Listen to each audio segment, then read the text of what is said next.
I call this meeting of the Committee on Public Safety, Finance, and Policy to order. We do have a quorum, I think barely. We were just coming over from session, and so that's why we're delayed. I apologize to everybody here for that. Before we get started on our agenda today, just wanted to go over a few things. Everyone here today must be seated when they are in the hearing room. There will be no standing or sitting in the walkways or aisles, and if you need any accommodation, please communicate that with our staff.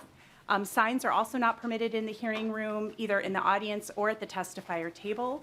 So if you have signs, please leave those outside. Will not tolerate any outbursts or clapping or any kinds of disruptions.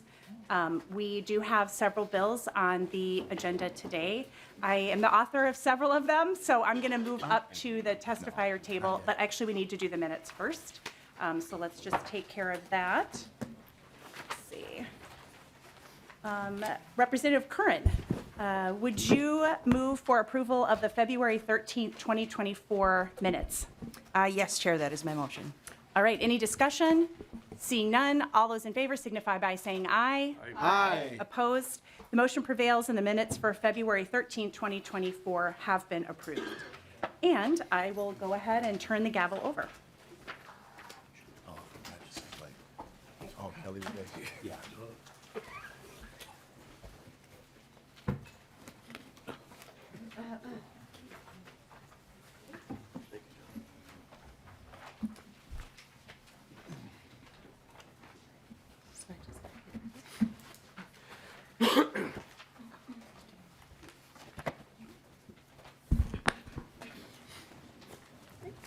Great.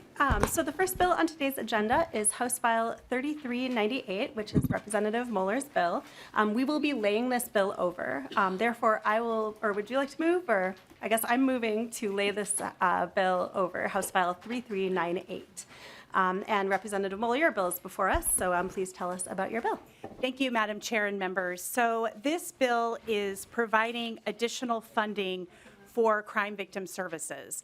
Crime victim services provide critical resources and assistance to victims and survivors of crime throughout the state of Minnesota. I have a number of testifiers here who can get into more detail on that. I just want to emphasize the chart that you have in your packets that describe the kinds of services that advocates provide to victims and survivors throughout the state. Advocacy programs are critical to public safety. They are critical services to victims and survivors, and I can't emphasize that enough. Last year we did fund, we did an increase to the base, but it wasn't enough to cover the need we have. One of the problems that's going on right now is the federal funds. It's called VOCA funding, and there is nationwide that funding, it has stopped or decreased. And so we filled that gap last year and added a little bit on. I was hoping that the feds would start picking that up again, and it doesn't look like they're going to do that anytime soon. It would take an act of Congress, so that might indicate why it might not happen anytime soon. And so we are in dire straits with victim services in our state right now. And again, the testifiers will talk about that. One of the other things we had done last year with the tax bill and the public safety aid was we made sure that victim services programs would be eligible for that aid. And what I'm hearing, and we're going to get some more data on this, is that they just didn't get any of that. Locals had, again, the needs were great, and no criticism to how different local communities decided to allocate that fund, but it doesn't sound like it was really going to victim services. So that was not a path for them to get the additional funding that they need. And as of now, I know of at least one domestic violence shelter that's closed because of their funding issues. I do want to point out to you in the packet as well, you've got the letters of the coalitions who really work with all the advocates across the state, but included in that letter, you have sign-ons from people who support this. This is law enforcement. These are the County Attorneys Association. Many individual county attorneys' office signed this. You've got supervision agents. This is statewide support because throughout the state, those in the public safety realm know how critical these programs are for victims and survivors and for the justice system to function. The need, with the grant money that they do get that comes through Office of Justice programs, they were able to allocate $60 million. The need, though, was $102 million. And so much like we talk about in the Judiciary Committee, the need to fully fund public defenders, we need to fully fund these services. They are critical to our system working. I understand that this year isn't a budget year, but I am leading with this bill so that we can highlight how important these services are throughout the state. And with that, Madam Chair, I would turn it over to my testifiers. Thank you, Chair Moller. We have several individuals who are here to testify in support of the bill. As a reminder, please state your name and your title for the record when you come up. First on the list is Pahua Vang, Executive Director of the Minnesota Coalition Against Sexual Assault. And just so that people know who's next, Bobby Holtberg will be next if you wanted to be ready to jump up. Thanks.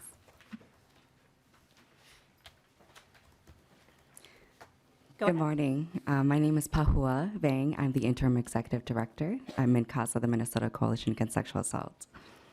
Madam Chair and members of the House Public Safety Committee, I'm here today with my fellow coalition directors. Thank you for giving us the opportunity to speak with you today on an issue of critical importance to Minnesotans. We are testifying in support of House File 3398, which provides a critical increase to crime victim services through the Office of Justice program.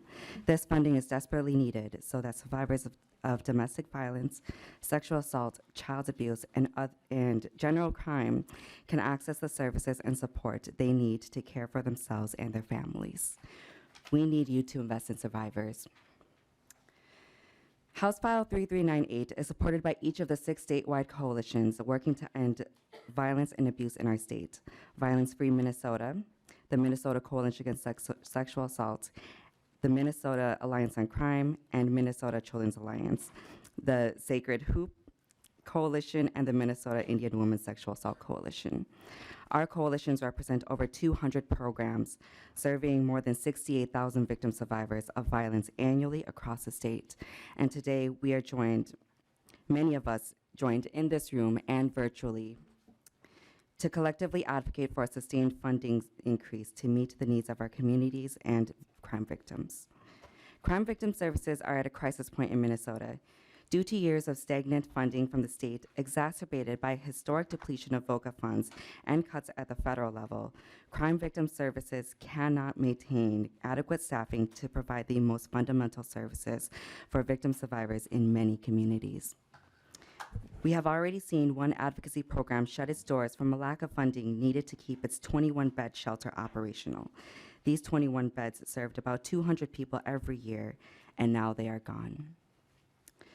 This was the first closure related to the lack of funding increase from last year, but we know without additional crime victim services funding, it won't be the last.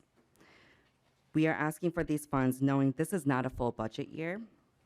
We urge you to dedicate whatever limited resources you may have to the most vital needs. Our programs will not survive without additional funding, and our communities cannot thrive without advocacy services. Last session, the governor and legislature stepped up to partially fill the 2023 funding hole by adding $10 million to crime victim services over 2 years. This action was much appreciated, and it still does not meet the needs of our members, our communities, and our victim survivors. We sought a needed $40 million increase in base funding for crime victim services last session, and we are urging you to approve $20 million in this second year of the current biennium to address the request, and we need this funding to continue into the future. Our programs faced devastating federal cuts in 2023, and we are poised to face them again this year and the foreseeable future. Federal VOCA funding is set to further decrease by an estimated 20%, with no promise of rebounding. We are looking at the state to provide this critical support to our public safety services. VOCA funding has accounted for over 60% of funding for crime victim services in our state. Another cut in funding this large without a significant and stable increase at the state level will mean that advocacy programs will close. Survivors will be left without vital resources. My colleague Bobby Holberg will now share the challenges advocacy programs are facing, the impact of this work, and why funding is so critical now. Thank you. Thank you so much. And so Bobby Holtberg is next, and then just so that everyone knows who will be after that, it will be Guadalupe Lopez. Oh, she's last. Okay, sorry. Yeah. Anyway, continue, sorry. Good morning, Madam Chair and committee members. To meet the demands of this moment, our elected officials must invest in victim survivors. As with every helping sector, ours is facing a dramatic staffing shortfall.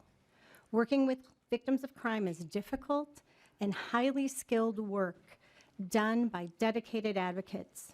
Compassion fatigue and burnout rates are high, and these stresses are compounded by wages that have not come close to keeping up with the cost of living increases. The demand for victim services continues to grow. Programs cannot remain staffed to meet the current need. Community-based advocacy programs are losing highly skilled advocates to places like Walmart and McDonald's because they simply cannot provide wages that match. Without increased state investment, many of our programs will close. Crime victim services are a critical piece of Minnesota's public safety infrastructure. These programs provide education, direct services, and support to individuals and communities experiencing violence in all forms. They work alongside the criminal legal system by prioritizing victim survivors' physical and emotional safety. They provide legal support, medical care, and mental health services. They address immediate needs like food and shelter. Without these programs, victims and their families will not have opportunities to heal, rebuild after they have been harmed. As we mentioned, this funding supports survivors of general crime, child abuse, trafficking, domestic violence, and sexual violence. Advocacy programs serving survivors are facing enormous challenges due to inadequate funding. Rape crisis centers in greater Minnesota are often tasked with serving 9 or more counties, which encompass entire regions of the state. Their work can include meeting victim survivors at the hospital for forensic exams at any time of the day or night. These victim advocates carry caseloads of up to 58 clients at one time. They work with survivors of sexual violence in the immediate aftermath of their trauma, as well as providing support for survivors years after their victimization. At least 1 in 3 Native women will be raped in her lifetime, and the vast majority of their perpetrators are non-Native.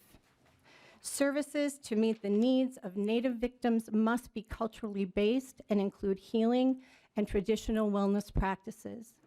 Tribes and tribal programs need flexible funding to allow for direct financial assistance in times of crisis. Domestic violence is one of the 5 key reasons Minnesotans experience homelessness. A base level increase in funding for crime victim services will support programs' ability to assist victim survivors with housing. This is particularly critical for Black, Indigenous, and other communities of color. In 2021, 24% of Minnesota's victims of intimate partner homicide experienced housing instability. Access to financial stability and affordable housing creates safety for victim survivors of relationship abuse and prevents domestic violence. Child advocacy centers serve kids who have been physically or sexually abused, neglected, trafficked, or have witnessed violence. Although there are over 900 children advocacy centers in the United States, Minnesota only has 13, leaving many child victim survivors without access to trauma-informed services, including forensic interviews, advocacy, mental health, and medical services. Over the past 3 years, prosecutorial-based victim advocates have experienced a sharp increase in statutorily mandated victim notifications they must provide, but they have not received an increase in advocacy resources to provide those critical notifications.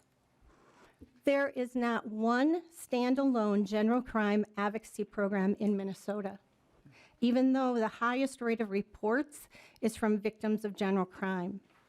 Minnesota must not leave crime victims without access to advocacy services and resources that they need to restore safety and balance to their lives. I'm so sorry to interrupt, but we're at about 5 minutes and we have several other testifiers, so if you'd like to conclude? Sure. Thank you. Sure. Today, you will hear from survivors of violence who have been positively impacted by victim advocacy programs. Pay attention to the many ways these survivors were served and the depth of knowledge required to do this work. Now consider what will happen if these programs close. Who will do this crucial work? How will individuals and communities escape and heal from violence without these resources? More importantly, how will they prevent future violence? Thank you so much. Next, we have Cassie Foreman.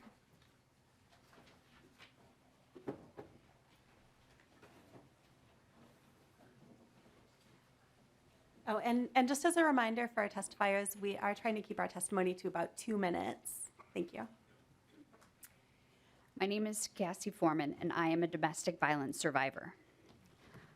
On October 6, 2015, I called a domestic violence shelter advocate that I knew from church at her home from the backseat of a police car, and I told her I would be coming to the shelter with my daughters to stay. The police were taking us to safety, away from my husband and our broken home. The girls and I had nothing besides what we were wearing and one bag of clothes that the police officer suggested we bring. The officer didn't know what would happen at our house and when we'd be able to come home again. The car ride was simultaneously too long and too short for all the thoughts, fears, and anger swirling through my head. When we got to the shelter, we were greeted with warmth and kindness, but most importantly, we were greeted without judgment. The girls were busied with stuff to do in the shelter, as I had to meet and talk with so many different people. Shelter staff were with me the whole time. We were set up in an apartment in the shelter, and I exhaled a breath that I didn't realize I'd been holding for 14 years. We had our own space. We were safe.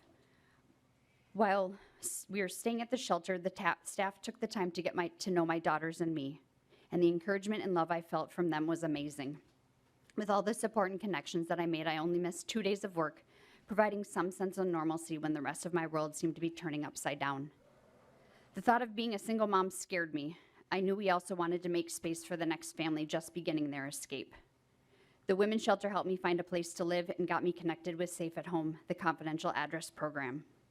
They were able to financially help me with the deposit and the first month's rent. This financial assistance was crucial to helping me establish financial independence and support myself and my girls, as I was still paying the mortgage and utilities on the home we just left and could not afford both of these payments and rent. I have come so far. A few years ago, I was able to buy a house for me and my girls, which has been filled with happiness and joyful memories instead of fear. I did not walk that journey alone. The women's shelter was with me all the way. They are still with me. I love running into shelter staff in public and updating them on how my family is doing. Please support this bill. Please support this life-saving work. Thank you. Thank you so much. Next, we have Lauren Franzen, and after Lauren will be Monica Elisero.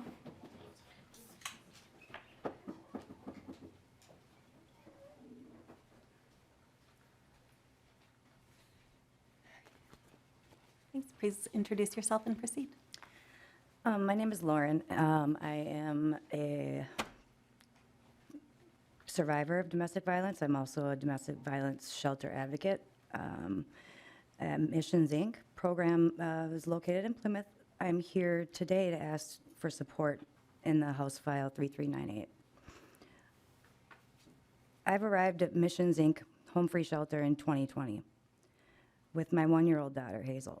After experiencing years of physical and emotional abuse, I had been isolated, degraded, beaten, and controlled by my partner. Others witnessed this abuse but did nothing to stop it.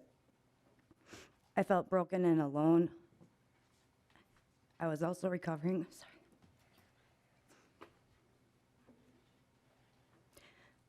I was also recovering from substance use disorder, participating in drug court after receiving several criminal charges, and couch hopping without a stable place to live with me and my daughter.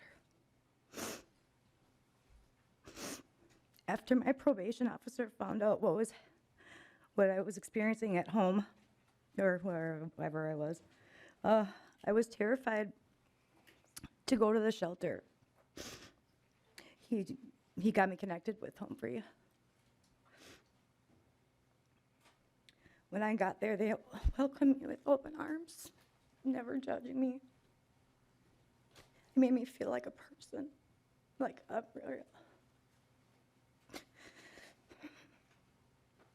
I ended up staying at Home Free for 5 months during COVID. During that time, Hazel and I received at least 497 distinct services. And that's just what was formally recorded. I now record services, and some of them don't always get recorded, so I understand. In addition, the shelter basic needs, and here are a few examples of what those services were. I got clothes for me and my daughter, financial assistance in paying past due utility bills, transportation and childcare for my court appearances, help to address evictions on my housing record, referral to financial assistance to purchase a car, help with applying for SSI, SSDI, and ongoing emotional support, assistance with applying for housing programs, which was huge. When I was looking for housing, my advocate sat with me and called the program after program after program. You can't put a price on that support, though, because why would they sit you and do that with you? You know, it's really something that was necessary. Eventually, I was accepted into a housing program with letters of recommendation from Home Free advocates. I moved into a new place, and for the first time ever, I have all my kids with me in a safe place. But I stayed in touch with the advocates at Home Free for years. And when I was looking for help buying Christmas presents for my kids, one of the advocates suggested I apply for an open job. And so here I am. After everything I've been through, I was scared to work. I couldn't find a job to work with the hours I needed for my daughter's school. But returning to the shelter, I felt like I was coming home. I have been an advocate for several months now. The best feeling in the world is being able to provide somebody with the help I was given there. When I speak to current residents, I let them know that I've been there where they are. I've let them know I lived here too, you know, and there's a connection that's so emotional, and it's pretty cool. I'm sharing this story to illustrate the impact of crime victim services on my life and lives of many survivors. When I called Home Free, they were able to take me in, but we turn away over 80% of calls due to lack of the capacity. While we make every effort to connect the callers with resources as an advocate, every denial weighs heavily on our hearts because I know what it might mean for the caller to stay in an unsafe situation. It's painful to think about the prevalence of domestic violence in our community. Right now, you have the opportunity to ensure that when our family, friends, neighbors experience violence, someone is able to support and walk alongside them while they're seeking healing and justice. I want every survivor to be supported as I was, but with programs like ours underfunded year after year, many survivors will be alone. Please help support survivors in domestic violence in our community by voting yes on the House File 3398. Without this funding, many survivors in Minnesota will be unable to access life-saving services. We cannot allow that to happen. Thank you for your time and consideration on this bill, and we're grateful for your important work. Great. Thank you so much for sharing your story. So next we have Monica Elisero, and after Monica will be Aaron Gutsky. And just a reminder, we're trying to keep our testimony down to 2 minutes because we have a number of people. Thank you so much. Wonderful. Thank you, Madam Chair, Representative Moller. members of the committee. Good morning. My name is Monica Elisedio. I come to you today as a mother, a daughter, a sister, a friend, a member of the board of the Alexandra House, but more importantly, as a sexual assault survivor. My introduction to the Alex House began when I was greeted by a victim's advocate as I waited in a hospital room to undergo a rape examination. My advocate prepared me for the painful process of what was to come and sat patiently as the same nurse did her examination. The nurse reported that I presented as a textbook case of a date rape drug, and afterwards, my advocate handed me a folder of resources should I want or need any help. In the days and weeks that followed, the reality sets in that there would be no legal or criminal recourse for what had happened to me. As it turns out, there seldom is for sexual assault cases like mine. Unable to cope with this trauma, my mental and emotional health faltered. I became manic, anxious, and depressed. My doctor put me on medications and offered therapy to no avail. Feeling hopeless and lost, I finally turned to the Alexandra House. It was there that I was invited to participate in an intensive small group for survivors. We met weekly and worked to unpack our shared experience. We were given tools and resources to move beyond the fear, shame, and anger that's so common for victims. The help I received was so profound in my healing journey that it inspired me to join the board. I know firsthand the work we do is instrumental in giving hope to members of our community who have been through the darkest of days. In many cases, we are the only lifeline that exists. I'm deeply troubled that these resources are no longer offered due to financial constraints and cuts to programming. I'm here to request the prioritization of funding for organizations like mine so that we can continue to provide a path from surviving to thriving. I'm determined to give a name, a face, and a voice to victims like me, the ones that we serve, but most importantly, the ones that we can't. What I've learned is that one of the last stages of healing is helping. So if there's any other insights that I could provide that would help to gain your support for this initiative, that would be my goal. Thank you. Thank you so much. And I recently toured Alexandra House and was so impressed. So thank you so much for being here. Next, we have Erin Gutsky, and after Erin will be Christy James.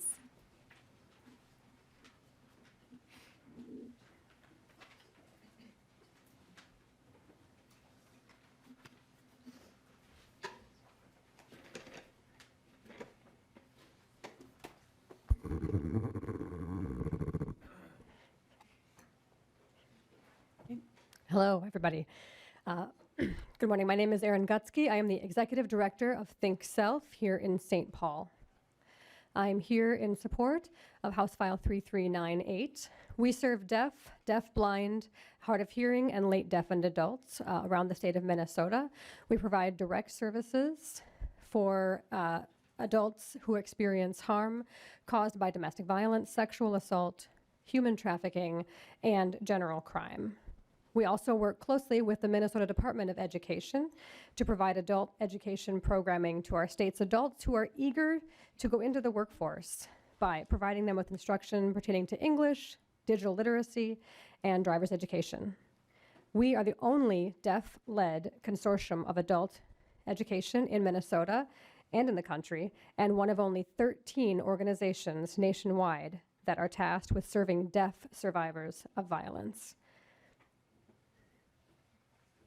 As of this year, we are witnessing an alarming increase in barriers to safety and justice for our survivors and participants that we serve. With the interpreter work stoppage in the court system, we are tasked with navigating the system that is not adequately equipped to provide equitable access to communication by outsourcing language facilitators that are not familiar with our Minnesotans' needs. Our primary goal is to ensure that opportunities to reduce potential harm by barriers are put in place, that are put in place unwittingly by the system and the providers that work with them. It is known that for every hour of direct service that a mainstream agency provides to a survivor without a disability, it takes about 6 hours to work with a deaf survivor. Our advocates are short on time, resources, and support, and we need to desperately expand our slate of employees to better serve those in the community who need us the most. If Think Self does not receive appropriate funding, we will lose our ability to provide thriving wages and expand our programming to better serve those who live in greater Minnesota. We're tasked with bringing our participants out of poverty, and if our staff are also impoverished, how are we expected to ensure the people we serve are uplifted out of poverty? We may be forced to reduce service hours, relocate our offices to save on soaring rent, and limit direct client assistance that our participants sorely need. I'm pleading with the legislature of Minnesota to support our funding through House File 3398 and to ensure that deaf victims of crime are not forgotten or pushed aside by giving us the necessary tools to uplift our underserved community. Thank you. Thank you so much. Vice Chair Fleiss, while they're still sitting there, could I ask them just a brief question? Come back. Oh, yeah. Since they're already there. Sorry. This is a question specifically for this testifier. Is he aware of the language starting on line 115 through 118?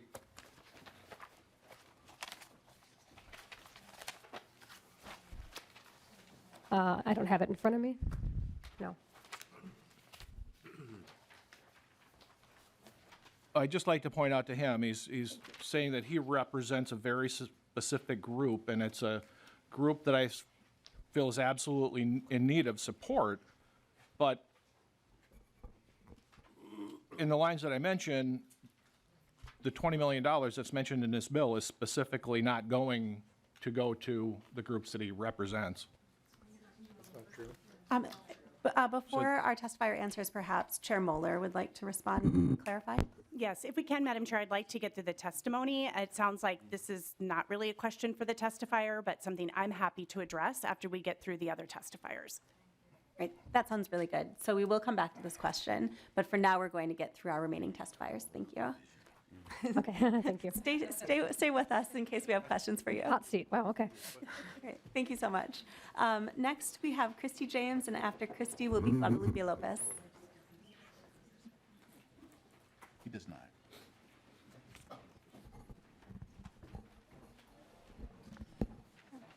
Welcome. Please introduce yourself and proceed. Good morning, Chair Representative Moller and the rest of the committee.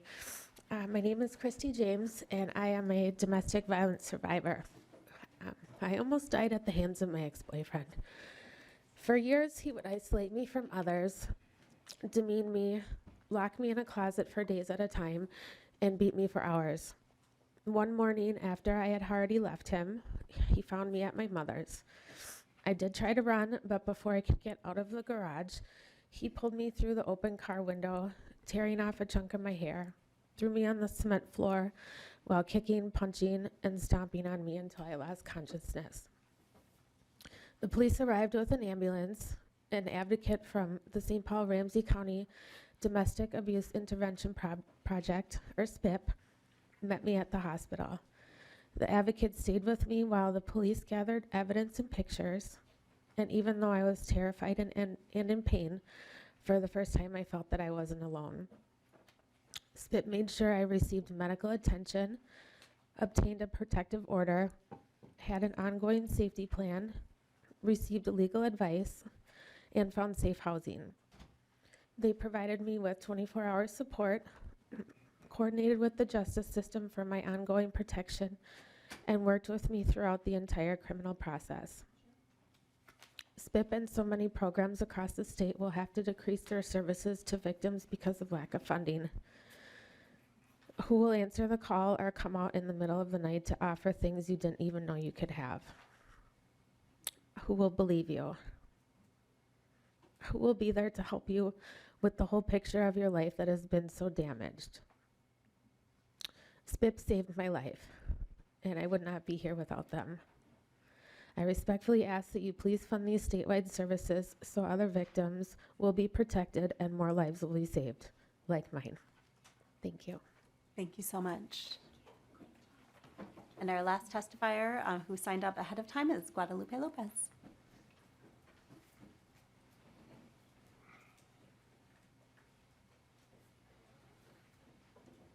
Please proceed. Hello, Chair and members of the House Public Safety Committee. Bonjour, my name is Guadalupe Lopez. I'm the Executive Director of Violence Free Minnesota, the Coalition to End Relationship Abuse. Thank you to the previous testifiers for those important examples of the work, the survival stories that you shared, and the critical needs of programs and the rest of the survivors of Minnesota. Our advocacy programs are reporting record numbers of people reaching out for services.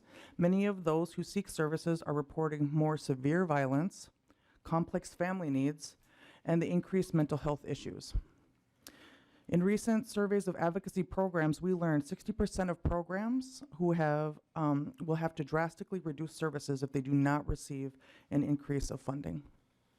Imagine the impact that will have on communities and survivors not being able to access services and resources that they deserve and that they need.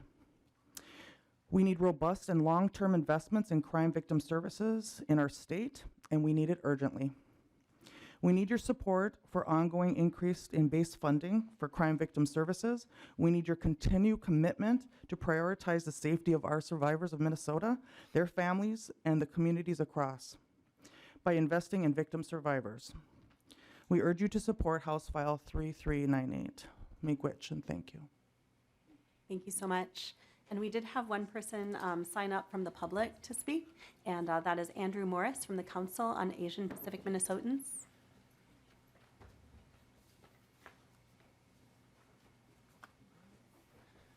Please proceed. Good morning, Madam Chair and members of the committee. For the record, my name is Andy Morris, and I serve as the Public Affairs and Legislative Liaison at the Council on Asian Pacific Minnesotans. I'm here to express the Council's support for House File 3398, offered by Chair Moller. The Council thanks Chair Moller and the committee for considering this important legislation at this early opportunity. Addressing gender-based domestic and sexual violence has long been a priority for our Council. As part of its work on this issue, the Council has long encouraged the state to support a holistic approach through the various state agencies and, ideally, to prevent these crimes from occurring. This history includes the Council having spearheaded legislation to establish a pilot program for a domestic violence and sexual assault prevention program that was administered by the Minnesota Department of Health that centered culturally and linguistically relevant programs by community-based organizations. Since that pilot program concluded in 2022, the Council continued to engage with stakeholders, including the Office of Justice Programs and the Department of Public Safety, on how to continue this important work.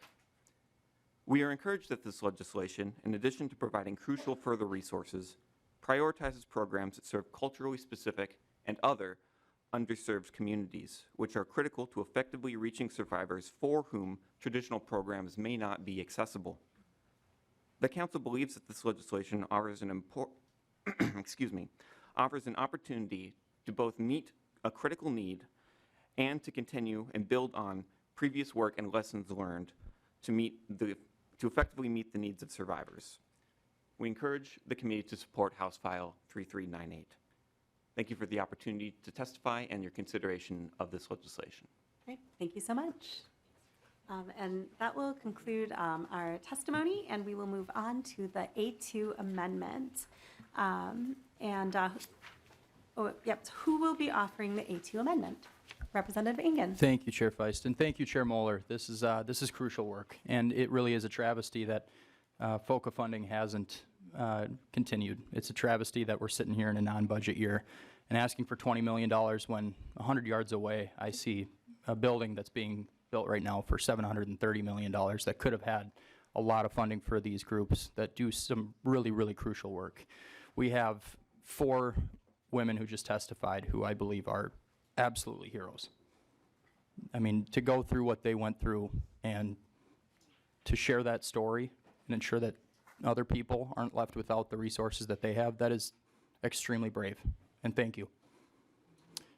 You know, the A2 amendment, we're looking at a projected budget deficit in the out years, and this would just ensure that every single dollar goes towards victims. I know that these organizations are doing some crucial work, but we are in a tight spot, and we should do everything that we can to redirect those funds directly to victims, and that's why I'm going to be offering it and requesting a roll call. Great, thank you. A roll call has been requested. Chair Moller, would you like to address the amendment? I will, Madam Chair, thank you. And I am going to urge members to vote no on this. I heard Representative Ingen, you talk about the crucial work these programs provide. You called the testifiers heroes. You said that they deserve the resources that they need. And your amendment actually takes away all of those things from these programs. These programs provide critical services as they talked about, and your amendment is going to the what used to be called the reparations board that provides funding to different victims. Those funds are important, but I will say not all victims are eligible for those funds. They typically pay expenses after the fact, often months after the fact. They're limited to qualifying expenses. Again, those are important things, but this is a much more victim-centered way to support victims of crime through their advocates. This support is immediate. You heard from the testifiers that they provide things like transportation, clothing, shelter, food, assistance with medical needs, mental health needs, all of those things. So if we put that money towards this other thing, we're not funding all of those things that we heard about today. So for those reasons, I would urge members to vote no on the amendment. Thank you. Thank you. Further discussion? Representative Becker-Finn. Thank you, Madam Chair. And I would also urge a no vote on the amendment. Folks may not know, I used to work at the Domestic Abuse Service Center in Hennepin County, work directly with advocates every single day. And when they come here and testify and tell us what they need, we need to listen to them. And frankly, it just shows a lack of understanding of how it actually works in practice for them to get these services out to the people that they need them, this A2 amendment in front of us. So when the victim survivors are telling us that they support this language as it is, we need to listen to them. That's actually the respectful thing to do. They know better than any of us in this, any of us here at the table. And so I just respect the work that you do and your support for this bill, and we absolutely should vote no on the A2 amendment. Thank you. Great. Thank you. And I understand Representative Hewitt. Thank you, Chair. And I guess that I'm surprised that, well, I think the victims reimbursement program is probably really important, as the Chair indicated, but you heard from a testifier today that was very clearly that all she had was, it sounded like a grocery bag of clothes. And when these individuals come into these situations, and at EMS I've seen it, and I'm sure our officers across the table have seen it too, that that they have nothing. And it sounds like these programs deal with them and meet them where they're at and are able to give them the support. And I think if it's a reimbursement program, I mean, part of the control a lot of these abusers do is they make sure they have no money, no funds, no way of having access to that. And if we're looking at a reimbursement program, and I'm learning more about reimbursement programs in the EMS world of, yeah, you can be an EMT, we'll reimburse you the $1,600 later, and these are people that don't have a dime in their pocket. So I am against reimbursement programs in this as well as other things, so I cannot support your amendment today, Representative. Thank you, Representative Hewitt. Representative Mueller? Thank you, Chair Feist, and Representative Engen, thank you for this. We had the opportunity, I think Representative Pinto, you were with me when we were at the library to listen to many of these agencies and talk about their the programming that they were talking about, not the victims reimbursement thing that we're talking about for A2, but the ones that we were talking about for you, Chair Moller, in this bill. And one of the complaints they had for me was that how frustrating it was for them to spend all this money and then having to get reimbursements. So this is still reimbursements. It's still the same way. And maybe I'm talking about the wrong thing, but that's what they were telling us. They were telling us that they were frustrated that we're spending money and that then they would have to go back and say and ask for reimbursements, and that then if it didn't qualify, that then they would have be out this money. Now, I could be remembering the wrong agency, and that's fine, but what I'm saying is that the things that we're still talking about, still some of them, at least the ones I was talking to back at the library, fall into the reimbursement unit, and so model. So, you know, let's just make sure that when we're talking about reimbursements, that it's something that we're making sure we know where all of that is landing. And I'll have more comments to say later, but I would think it's really important. I think OJP still has some sort of some sort of program or some sort of requirements where they still have to, show that the money they spent has fit what they're doing. So I just want to say, this isn't like we're trying to take money. This doesn't take money away from the victim services. This is simply saying that this is going to go through a process that goes directly to the victims through this victims reimbursement fund. So I just want to make sure that we're talking about the same thing and that we're not conflating these two. Thank you, Chair Vice. Thank you, Representative. And Representative Pinto.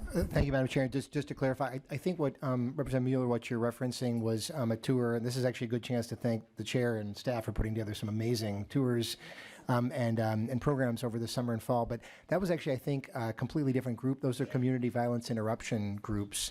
And what they were describing were, in fact, the challenges, as Representative Hewitt was referencing, of putting money out and then being reimbursed. We are fortunate, as my understanding, I guess the testifier can assist with this, that actually this is not the way this funding works, because it doesn't have the constraints and challenges that we heard about in the library from a different set of groups, and that would go forward if this amendment were to go forward. So we're actually really lucky that, and it's really good that that's not how these programs work, and we'd hate to move them in that direction. So I think a different thing that we're talking about. Thank you. Thank you, Representative Pinto. Representative Engen, did you have any final comments? Yes, thank you, and thanks for the discussion, members. I'm so sorry, Representative. Oh. Representative Novotny. Thank you, Vice Chair Feist. I'd just like to point out a couple things. Look, we've got objections to the bill, and if you haven't guessed by what I said already, we'll talk about that when we come to the main part of the bill. Referring to this money being taken away and all the money going towards the victims, I'd like to point out that Office of Justice Prevention, the Office of Justice, OJP, takes a substantial cut out of this. So not all of the money will be going to the victims. It's going to go to OJP. We'll talk later about the specific allocations and why that is. But Chair Becker-Finn said that this isn't going to the victims. From their website, Minnesota Crime Victims Reimbursement Programs, things that money can go towards: medical and dental bills, mental health, counseling expenses, child care and household services, loss of wages, crime scene cleanup, financial support for dependents of homicide.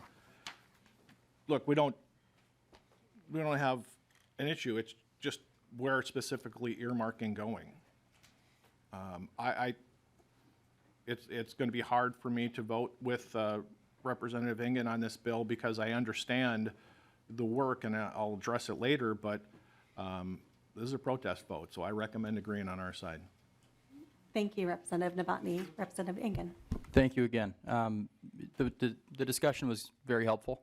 It is sad still that we're talking about $20 million after how much we spent last session that could have gone towards this. It doesn't make sense to me how we're fighting over that amount of funding, and we know that it's going to be cut out some from OJP and from salaries to nonprofit folks rather than to victims. That's what we're trying to do here. So again, I'd urge a green vote. Thank you. Thank you, Representative. The clerk will now take the roll on the A2 amendments. Chair Moller. No. Chair Moller votes no. Vice Chair Feist. No. Vice Chair Feist votes no. Lead Novotny. Yes. Lead Novotny votes yes. Representative Becker-Finn. No. Representative Becker-Finn votes no. Representative Curran. No. Representative Curran votes no. Representative Engen. Yes. Representative Engen votes yes. Representative Frazier. Nah. Representative Frazier votes no. Representative Grossel. Yes. Representative Grossel votes yes. Representative Hollins. No. Representative Hollins votes no. Representative Hudson. Yes. Representative Hudson votes yes. Representative Hewitt. No. Representative Hewitt votes no. Representative Mueller. Mueller votes yes. Representative Mueller votes yes. Representative Pinto. No. Representative Pinto votes no. Representative Tapke. No. Representative Tapke votes no. Or excuse me, no. Representative Whitty. Yes. Representative Whitty votes yes.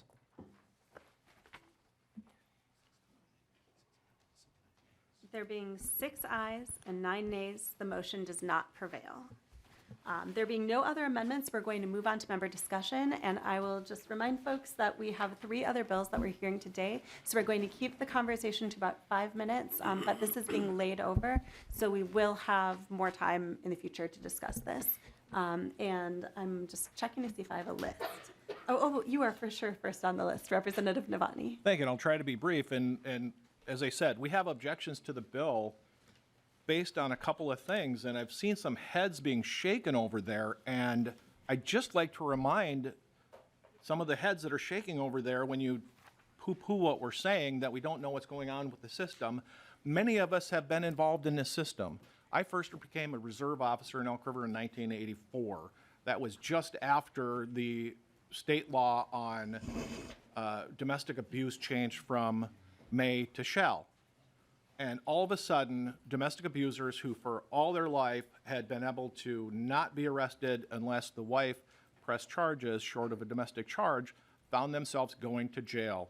It had definitely changed things. Some of the most worst drawn out, knockdown fights I had was as a reserve officer and as a young officer when I went full time with people that had been getting away with domestic abuse all their life, and now all of a sudden they were going to jail.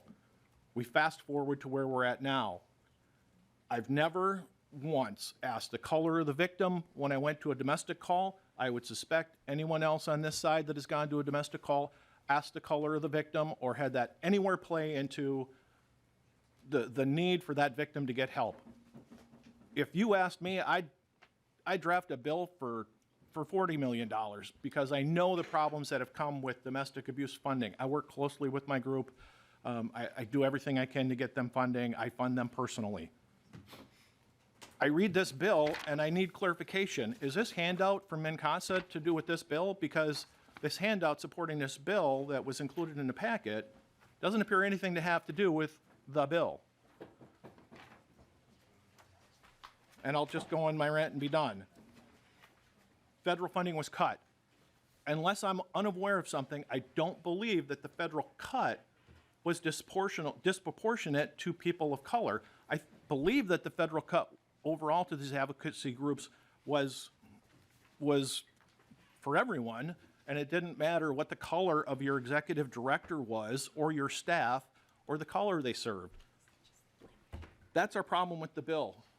We have the gentleman that testified for the advocacy group that deals with deaf and people that are hard of hearing. This doesn't address them because, as line 17 states, the office shall prioritize culturally specific programs or organizations led and staffed by persons of color that primarily serve communities of color when advocating funds.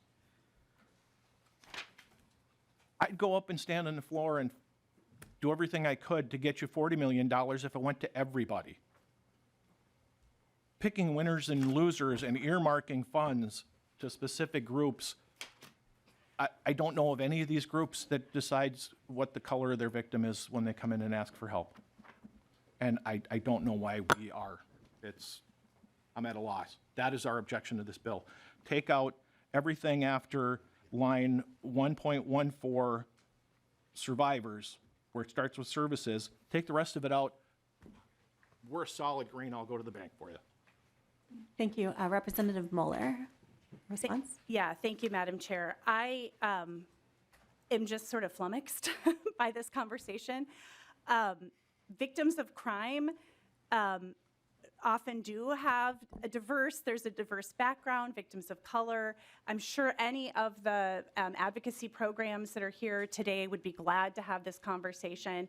In the interest of time, I had Kate Weeks up here from OJP to talk further about this and the programs that were traditionally getting funding, and we were leaving out a whole swath of victims that needed to also be getting this funding. So I'm sure any of them would be glad to have that conversation with you.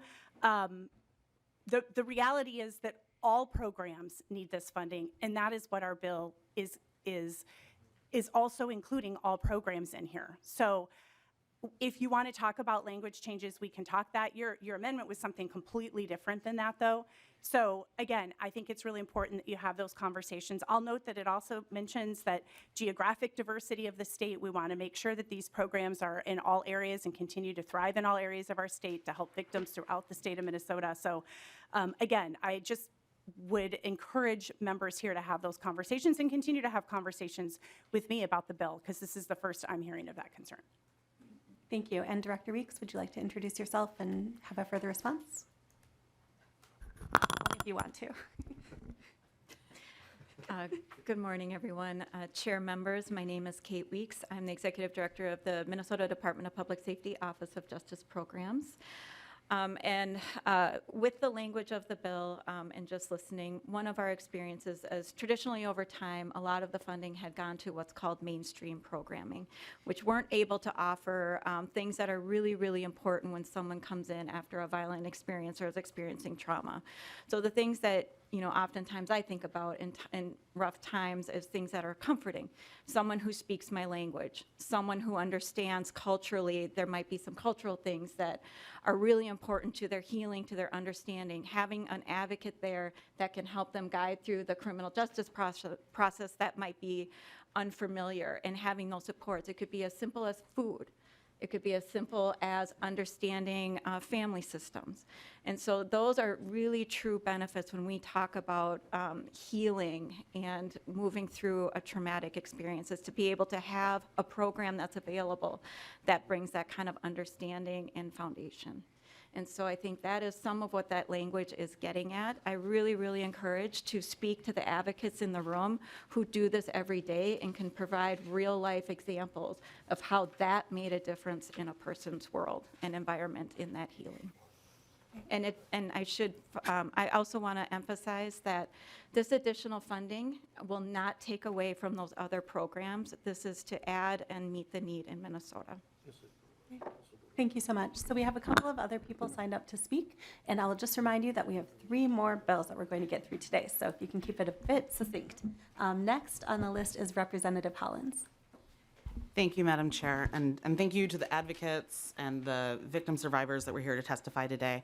I was going to speak about how important it is that we have people working in this space, but apparently I need to rewind and talk about why it's important for us to have culturally responsive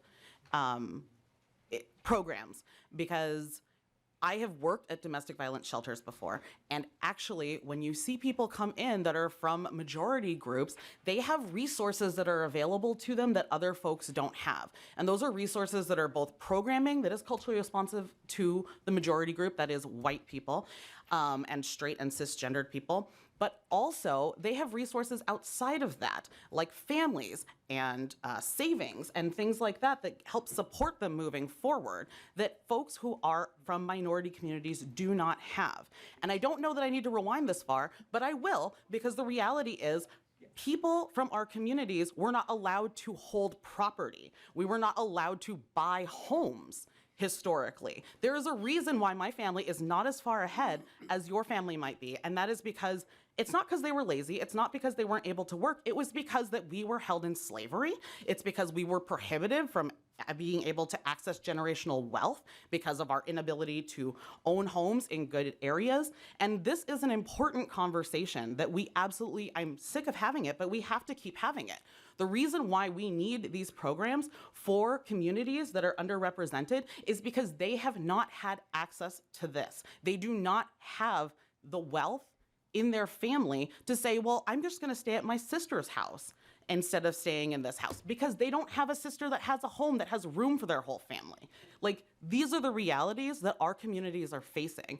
And for you to look at this bill, for anybody to look at this bill, I'm not going to direct it at anybody in particular, for anybody to look at this bill and say that this is something that is biased is wrong, because history has been biased against us, and now we are trying to rectify that. That's what equity is. It's not equality, it's equity. Thank you. Thank you, Representative Hollins. Representative Becker-Finn. Thank you, and thank you, Representative Hollins. So I wanted to I think we do need to correct the record about what's actually in the bill. So it will not surprise you, I'm going to point to a line in the bill. So like line 1.15 talks about the funding must include services for victims in underserved communities. It doesn't say that it's limited to. It says that it must include. And I also want to point out that underserved communities could be communities with disabilities. That deaf culture exists, and there is a deaf community, and that would be fully included in this language. Further, on line 1.17, it says where the state office shall prioritize culturally specific programs, comma, or organizations led and staffed by persons of color that primarily serve communities of color. So again, it's not saying that these funds would only be used for those communities. It's saying that it should include them, which I would hope we can all agree with. And to what Representative Hollins pointed out, it is because of the history of this country and our policies up to this point that we are calling out that these things must be included, because without including that language, historically, they have not been. Finally, I'll just say that I think the vilification and diminishment of the work of OJP and advocates who work in the nonprofit space is puzzling.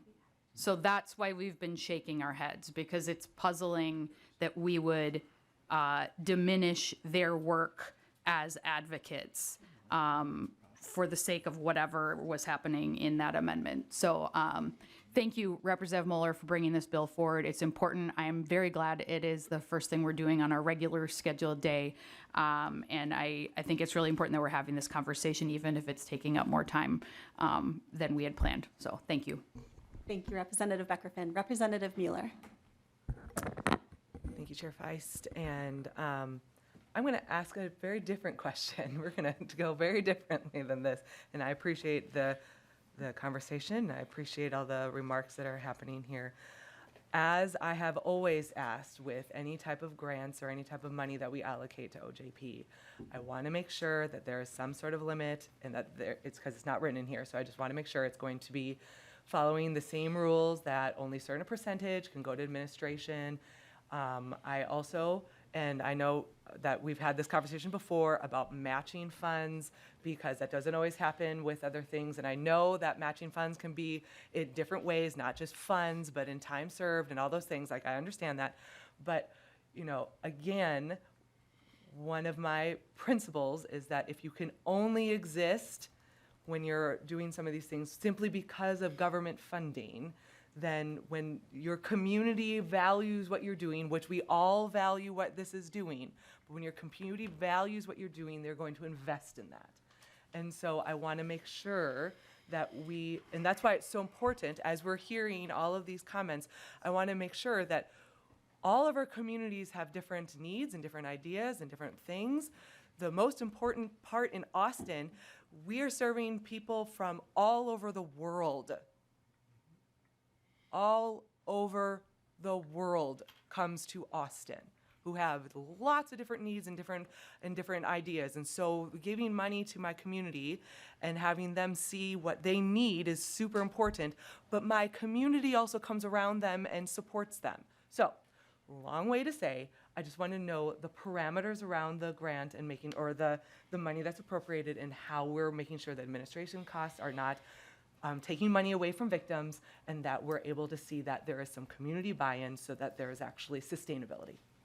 Representative Moller. Thank you. I'm going to answer that community buy-in first. And again, I'm going to point to the letter in the packet that has all of the different people who signed on, including law enforcement, prosecutors, other different government nonprofits that are in our communities throughout the state. So if you want to see community buy-in, I would say look at that letter.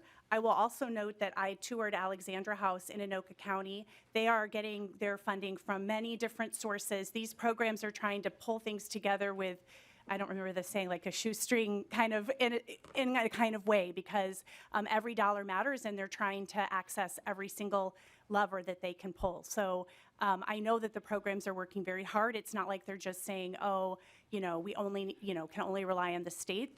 But we as the state have a responsibility also to fund these programs fully. So I just want to make that clear. To the extent you have a question about OJP and how much goes to them, Kate Weeks is still here, and I'm hoping she can answer that question. Thank you. Director Weeks. Chair, members, trying to figure out how to start this because it is a very, very important question and we hear it a lot. We have a duty as a state agency and a grantor to make sure that as much money as possible goes out into community for the purposes that you allocate it for. However, also being in this committee, it is very, very important that we balance our fiscal responsibilities and our grant management responsibilities to oversee to make sure that that funding goes for the purposes that you appropriated it for. So that is a fine balance between those two. OJP right now, we take into several factors when we look at how we staff in order to make sure that we're meeting all of our fiduciary responsibilities around this money. So we do have staff that covers the grant management, which is more of the program side that works very, very closely with the grantees to make sure during the application process, making sure all of the paperwork is ready for them and to do the reimbursement process. We also have fiscal staff that does risk assessments, works on desk reviews, and goes out to make sure that that money is going to exactly where it needs to be going. And that takes resources in order to meet those fiduciary responsibilities. We take approximately 3 to 5%. Sometimes it's lower than that because our priority is to make sure that money goes out the door because that's what that money is for. So that is where we try and find that balance. Thank you, Director Weeks. So I had a comment too, and since I have the gavel right now, I get to even though Ellen says we need to hurry up. I just wanted to comment on, Representative Engen talked about the victims as heroes, and they've been through so much, and we saw the power of these types of investments in helping them to thrive and have this full life. And I just think it's important to recognize the public safety impact of this investment and that so many people who are victims of crime then commit a crime. I've heard that as much as I think it was over 80% of people who are incarcerated in Minnesota have been the victim of a crime. So I think we need to just think about what we need to do as a state to support victims and how that all victims need our support, and that's both a moral imperative and a public safety imperative. And with that, I will let Representative Lead Novotny have a comment.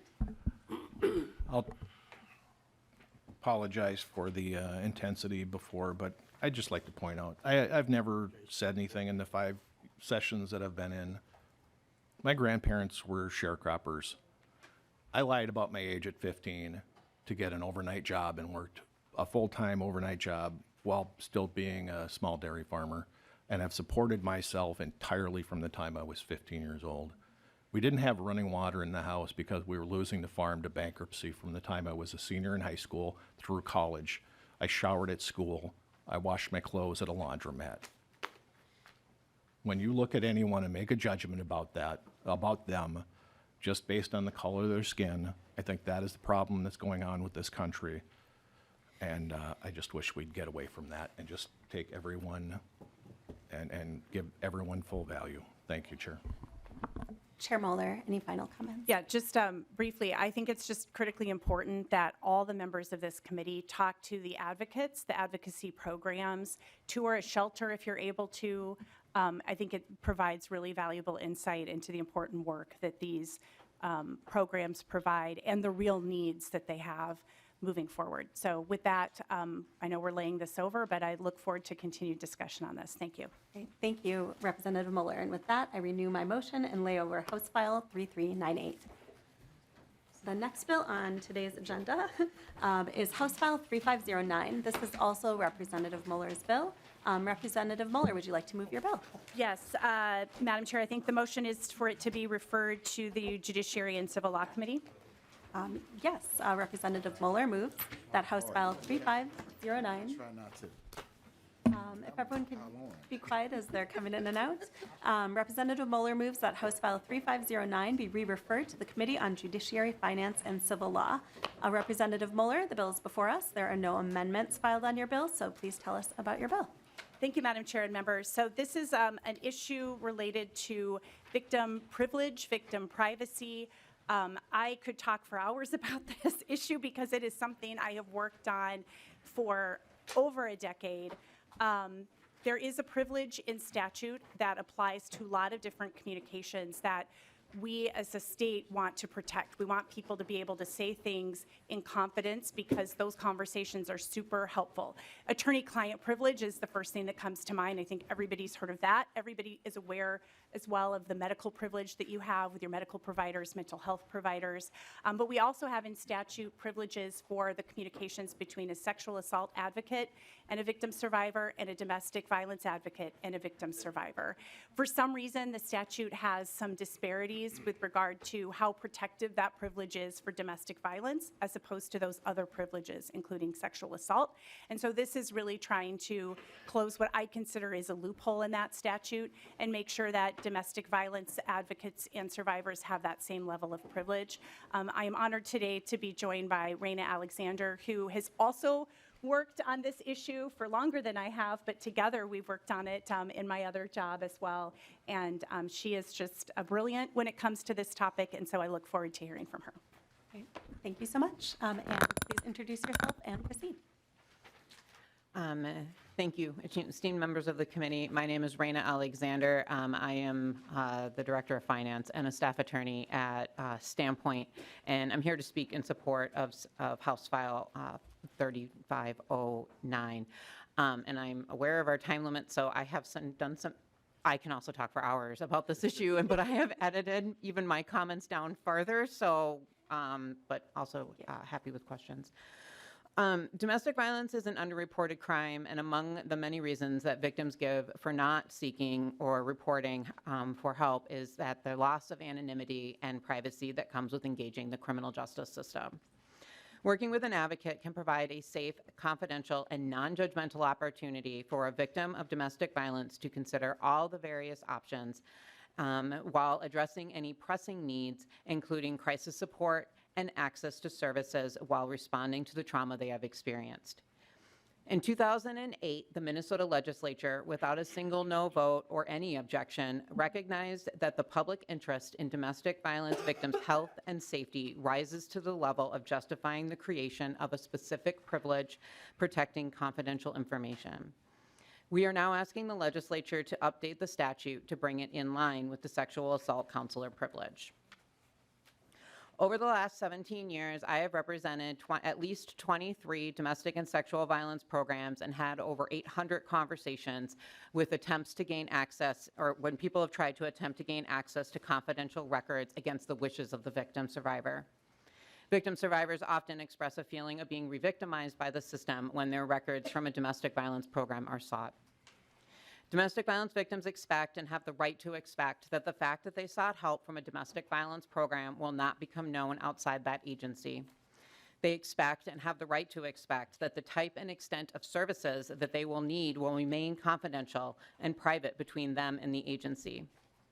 Victim survivors have the right to expect one thing: confidential, private help with the domestic violence they have experienced. Federal and state law support that expectation, and Minnesota's domestic abuse advocate privilege needs to be amended so we can honor that right to privacy. Thank you. Great. Thank you so much. And we do have one member of the public signed up to testify. That is Andrew Morris. There he is. And then if you can make your testimony pretty brief because we're running low on time. Thank you so much. Introduce yourself and proceed. Absolutely. Once again, for the record, my name is Andy Morris, and I serve as the Public Affairs and Legislative Liaison at the Council on Asian Pacific Minnesotans. Domestic violence remains a priority within Minnesota's API communities, with survivors often reaching out for help to community-based organizations due to the cultural and linguistically relevant services that only they can provide. This is particularly true in our new arrival communities. Community-based domestic abuse advocacy programs play an indispensable role in supporting and guiding survivors. The bedrock of their work is their ability to build a relationship based on understanding and trust. This legislation would strengthen that foundation and allow survivors of domestic abuse to have the confidence that, in their most vulnerable moments, they can seek the assistance that they need from community advocates for help in achieving emergency shelter, crisis intervention, and other supports and information that can assist them in reaching a safe environment. We urge the committee to support House File 3509. Thank you. Okay, thank you so much. And we will move to member discussion. And just as a reminder, this is going to judiciary, so there'll be more opportunities to discuss. Any member discussion? Representative Novotny? I encourage our members to vote green. Great. Representative Moller, any closing comments? Thank you for that. Let's just move to a vote then. Great, fabulous. Members, thank you for this amazing discussion. That's in my notes. Representative Moller renews the motion that House File 3509 be referred for the first time to the Committee on Judiciary Finance and Civil Law. All those in favor signify by saying aye. Aye. Those opposed, the motion prevails. I think I'm supposed to do this. There, I did it. Just hit it. Ooh. And then do we have time for another bill? Oh, we do. Fabulous. Okay. The next bill on today's agenda is House File 3554. This is Representative Moller bills again. We will be laying this bill over as we await a fiscal note. Therefore, I move to lay over House File 3554. Representative Moller. Thank you, Madam Chair. This is a Minnesota Sentencing Guidelines Commission recommendation, and I am just going to go directly to the testimony here to explain the bill. Introduce yourself and proceed. Thank you, Madam Chair. My name's Nate Reitz. I'm the Executive Director of the Minnesota Sentencing Guidelines Commission. Spoiler alert, our fiscal note will have no impact on this, so I think you could go to a vote if you wanted to, but that's obviously your call. So this, so basically what happened is, this is 3554, correct? Yes. So my commission has the duty to make recommendations to the legislature regarding criminal law, and it made 7 recommendations in its report to the legislature this year. This addresses one of those recommendations. Thanks to Chair Moller for picking this up. And basically what happened is in the late 70s, the legislature created a list of violent crimes where if you repeatedly commit crime on this list, you get a worse penalty, basically is how it works. And it added this crime called first-degree witness tampering. Because of the timing of the creation of another crime at about that same time called aggravated first-degree witness tampering, aggravated first-degree witness tampering didn't make the list, which is irrational because it's more serious of a crime from a statutory maximum point of view, from a sentencing guidelines point of view, and also from the degree of force that's involved or potential threatened force. It could either be the amount of injury or the threatened amount of injury. So we do recommend that the legislature just make the list rational, and that's Section 3 of the bill. And this does that by adding aggravated first-degree witness tampering as well as first-degree witness tampering. And in the course of drafting this bill, your council found a couple of other spots where aggravated first-degree witness tampering was missing and first-degree witness tampering was listed. So that's what Section 1 and 2 do. They fix that as well. Thank you so much. We will move to member discussion. Does anyone have any input? Looks like not. And so we, based on the fact that there is no fiscal note and Executive Director Reitz was so persuasive, we have made the decision to move this to the House floor. And so I move to place House File 3554 on the General Register. All those in favor signify by saying aye. Aye. Those opposed? The motion prevails. Are we going to do the last one? Let's go. We will now move on to House File 3520. This is Representative Pinto's bill. This is the last bill on our agenda. And we will be laying this bill over. Madam Chair, it does not have a fiscal cost, I'm being told.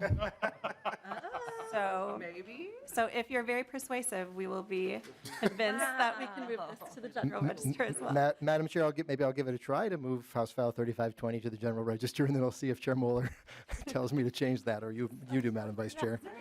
Oh, I'm just going. Okay.